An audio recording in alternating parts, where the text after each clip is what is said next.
All right, let's draw some straight lines. This is hard. I'm not going to lie. You're not going to be doing this perfect on your first try. But that's what we're here for. We're here to practice, right? So go ahead and get the charcoal tip out. I'm going to use sort of a dark color here. Now, if you want to draw from A to B, it seems obvious, right? You're going to just start at A, draw, go to B, and stop. Well, what we need to start working on is dynamic mark making, something that can be done from the shoulder or from the elbow, not necessarily from the fingers. If you wanted, for instance, to draw a line all the way across your page, it would just be hard to use that strategy. So what we are going to practice is called overshooting.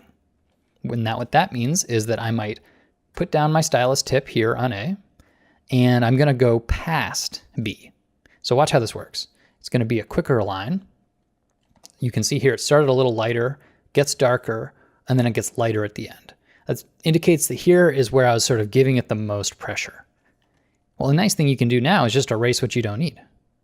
So this straight line I got here was much easier than trying to start, accelerate, and then stop here at the end. I'm going to exaggerate, but probably what you end up getting here is you don't quite get to the end, or you draw and you kind of have a hitch at the end. There's a lot of things that can go wrong when you kind of tense up and try and stop at one exact point. Instead, just go past the target. You don't need to go so far past it, but go a little past it. And you've definitely seen people drawing this way before. Maybe you didn't realize what they're doing. If you've ever seen someone drawing like a cube and they're kind of extending these line segments past the intersections, well, that's what they're doing. They are exaggerating the length of these lines because they want really this sweet spot. The center of the line, that's the good bit. The beginning and the end, sometimes they're not so good. So if you have an eraser, you can just erase those away. But what that allows you to do is to just use the best part of the line and to sort of anticipate it and to draw with that in mind. Now, just like with ovals, the angle of the canvas is really going to help you out here. For me, as a right-hander, it's easiest to draw lines in this direction, harder to draw lines in this direction. I feel like I'm kind of straining against myself to draw this way, so the lines just aren't going to be as straight. Well, I'll use that to my advantage. So if I needed to draw, for instance, A to B here, drawing up is really hard for me. Well, I'll just put it in a direction that works to my advantage. So there, I could draw a straight line that way, regardless of the actual orientation of the page. Another thing you'll learn while you're doing exercises like these is that a certain length of line is going to feel the most comfortable to you.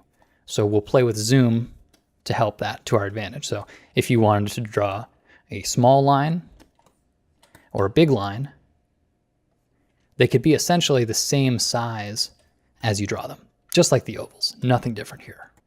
Another interesting trick is to draw a long straight line. Sometimes it's easiest to pull straight down the center axis of your own body. You're sort of pulling it towards your belly button. And this works best if the stylus and the tablet are right in front of you. If the tablet is sort of off to the side on your desk, this is going to be a little bit harder.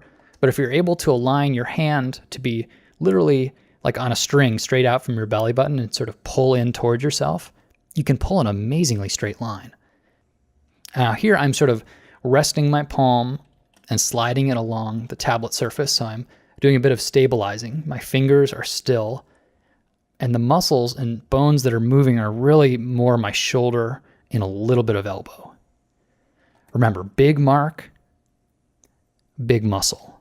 Small mark, small muscle. So this will be my fingertips. I could make, short little hatching lines like this.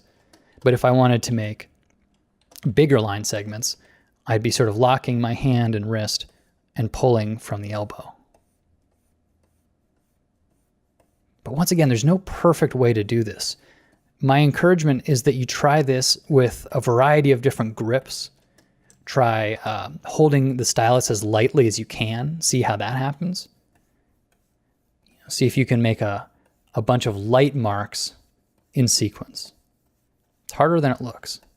Don't worry so much about exactly where they're ending. Maybe you pull two long lines and then do a bunch of hatching sort of like this. Don't worry if they're not starting and stopping in exactly the right spot. Just get used to kind of the mechanics of pulling straight lines. How is it going to work best for you? Zoom out and try it. Zoom in and try it. Pull directly down towards the center of your body. Just play around. Nobody is watching. You're not putting this in your portfolio. Just see what line making feels like. And remember, what we're doing now is loose drawing. We are just kind of trying to shake out the kinks and get used to using the stylus. We're going to do accuracy, technical drawing in later videos.